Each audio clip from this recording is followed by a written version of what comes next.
भगवान श्री कृष्ण को नमस्कार करते हुए आप सभी का अनंत अकेडमी ऑफ मैथमेटिक्स में स्वागत है।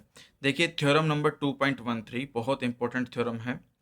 The product of topological space is completely regular if and only if each coordinate space is completely regular. ठीक है, इसमें एक टर्म है कंप्लीटली रेगुलर। पहले तो हमें इसकी डेफिनेशन को समझना बहुत ज़रूरी है। ठीक है, जो कि आपके पास फर्स्ट यूनिट के अंदर जो कंडीशन है 1.8 उसमें इसकी डेफिनेशन दी गई है। जैसे ये है कि भाई completely regular space a topological space x J is completely regular if and only if it satisfies the following action. कि भाई if f is closed subset of x, की जो एफ है वो क्लोज सबसेट होना चाहिए किसका, एक्स का। एक्स एक पॉइंट होना चाहिए, इस कैपिटल जो एक्स है मेन स्पेस एक्स का, नॉट इन एफ, और एक्स एफ से बिलोंग नहीं करना चाहिए। Then there exist a continuous mapping F from X to 0 to 1 such that F x equal to 0 and F of F equal to 1। अगर आपके पास एक ऐसी कॉन्टिन्यूस मैपिंग आती है जिसके अंदर एक्स पुट करने पे तो 0 आ जाए, और एक्स के अलावा अगर एफ का कोई भी पॉइंट पुट अप करते हैं इसके अंदर तो वो 1 आए, तो ऐसी कंडीशन में हम कहेंगे कि ये कंप्लीटली रेगुलर स्पेस है। ठीक है, अब हम आते हैं थ्योरम पे वापस।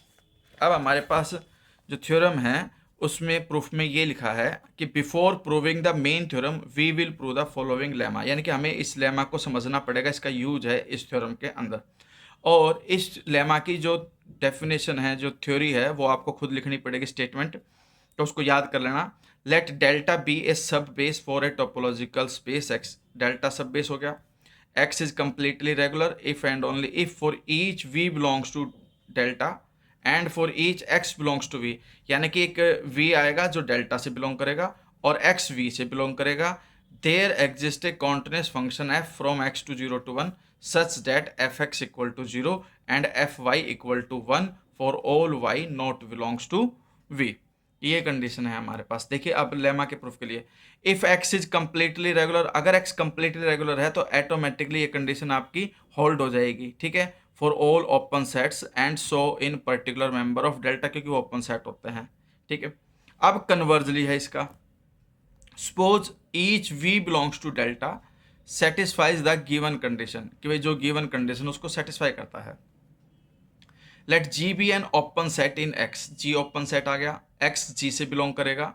By definition of sub base, sub base की डेफिनेशन के according there exist u1 u2 un, all will be open belongs to delta such that x belongs to u1 intersection u2 intersection u3 and so on करके intersection un।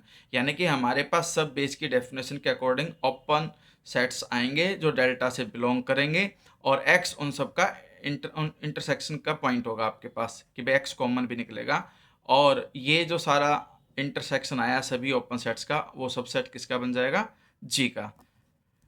Then by hypothesis for each i is equal to 1 to n there is a continuous map F I X to 0 to 1। अब देखिए u1 के respect में हम f1 लेंगे, u2 के respect में हम f2 एक कॉन्टिन्यूस मैप लेंगे, इस तरह से हम f1 f2 f3 fn mappings लेंगे सच दैट कि f I x equal to 0 and f i y equal to 1 for y not belongs to u i. ये हम डिफाइन अपनी तरफ से करके लेके चले। ठीक है, और फिर एक मैपिंग हमने डिफाइन की F X to 0 to 1 such that कि भाई F X is equal to 1 minus, यहाँ 1 माइनस एफ वन एक्स है, यहाँ 1 माइनस एफ टू एक्स है, यहाँ 1 माइनस एफ एन एक्स है। अब ध्यान से देखना, F one F two F N सब की वैल्यू 0 है, क्योंकि इसमें हमारे पास कंडीशन है F I x equal to 0, तो हर ब्रैकेट 1 माइनस 0 1 माइनस 0 1 माइनस 0, यानी कि 1 इंटू 1 इंटू 1 होकर के 1 आ जाएगा, 1 माइनस 1 इक्वल टू 0। तो इस तरह से हमारे पास जो एफ एक्स है वो किसके इक्वल आ गया, 0 के इक्वल आ गया।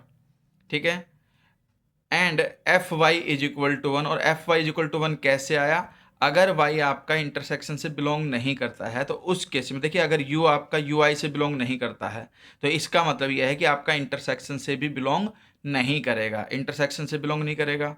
इसका मतलब हमारे पास f1y की वैल्यू 1 आएगी, f2y की वैल्यू भी 1 आएगी, और fny की वैल्यू भी 1 आएगी इस कंडीशन से। और 1 माइनस 1 0, 1 माइनस 1 0 और 1 माइनस 1 0, यानी कि सारी ब्रैकेट के अंदर 0 आएगा, और 0 का प्रोडक्ट 0, और 1 माइनस 0 की वैल्यू 1 आ जाएगी। तो इस तरह से यहाँ x की जगह जब मैं y रिप्लेस कर दूंगा तो fy की वैल्यू 1 आ जाएगी। अब आपके पास क्या है, y not belongs to intersection of U I and hence y not belongs to g, क्योंकि अगर इंटरसेक्शन से ही बिलोंग नहीं करेगा तो g से भी बिलोंग नहीं करेगा। तो हमारे पास एक ओपन सेट g आ गया such that y not belongs to g but f y equal to 1 and f x equal to 0 if f is continuous mapping. तो this proves that x is completely regular, ये condition आ गई। अब हम क्या करेंगे, प्रूफ ऑफ मेन थ्योरम करेंगे। Suppose x is equal to में product space where each x alpha is completely regular, कि भाई हर एक कोऑर्डिनेट स्पेस जो है आपका वो रेगुलर है, कंप्लीटली रेगुलर है। Let delta is equal to pi alpha inverse of we alpha open in x alpha. हम ये डेल्टा लेकर के चले, v alpha inverse of we alpha और v alpha open in x alpha है। Be the standard sub base, ये standard sub base कहलाएगा आपके पास, ठीक है। तो ये रीड कर लेना कि स्टैंडर्ड सब बेस की डेफिनेशन के अकॉर्डिंग ये कंडीशन होती है हमारे पास। For the product topology and suppose x belongs to pi alpha inverse v alpha, यानी कि ये जो pi alpha inverse v alpha उससे x बिलोंग कर गया, तो पाई अल्फा x किससे बिलोंग करेगा, वी अल्फा से बिलोंग करेगा। And so by complete regularity of x alpha, complete regularity of x alpha की डेफिनेशन के according there exist a continuous mapping f x alpha two 0 to 1 such that F of pi alpha X, यानी कि F के अंदर जब मैं पाई alpha x put करूंगा तो उसकी वैल्यू क्या आएगी, 0, और F Y is equal to 1, Y not belongs to V alpha, ठीक है। Then the composite F of pi alpha, यानी कि ये एफ पाई अल्फा है, तो अभी हम यहाँ पे क्या कहेंगे, F of pi alpha X to 0 to 1 vanishes at X, क्योंकि वो वेनिस एट एक्स हो रही है, and takes value 1 on pi alpha inverse of x alpha minus we alpha, क्योंकि वाई जो है वी अल्फा से बिलोंग नहीं करता, नहीं करेगा तो किससे बिलोंग करेगा, आपके पास x alpha minus we alpha से बिलोंग करेगा।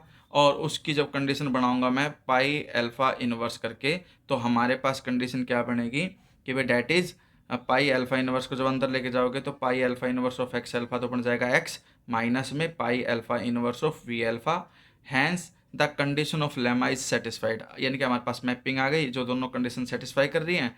इस वजह से हमारे पास every member of sub base delta is completely regular, so x is completely regular space, क्योंकि लेमा में यही कहा गया था हमारे पास कि अगर each member is completely regular है तो जो टोटल मेन है आपका वो भी कंप्लीटली रेगुलर स्पेस होगा। अब हम कन्वर्सली करेंगे इस थ्योरम का, तो बाई थ्योरम 2.8, अब 2.8 के सिर्फ स्टेटमेंट को लिख देना आप, और स्टेटमेंट के according since each coordinate space is embeddable in the topological product, कि भाई ईच कोऑर्डिनेट स्पेस जो होता है वो एम्बेडेबल होता है टोपोलॉजिकल प्रोडक्ट के अंदर, and the fact that complete regularity is a hereditary property, और जो कंप्लीट रेगुलरिटी होती है ये फर्स्ट यूनिट में हम कर चुके थे कि वो हेरिडिटरी प्रॉपर्टी होती है।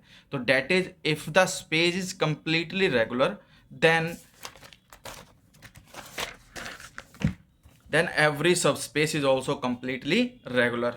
Thus if topological product x is equal to में product space is completely regular, then each space x alpha is completely regular, क्योंकि x alpha जो है अब subspace of x कहलाएगा, ठीक है। तो हेरिडिटरी प्रॉपर्टी की वजह से each x alpha is completely regular।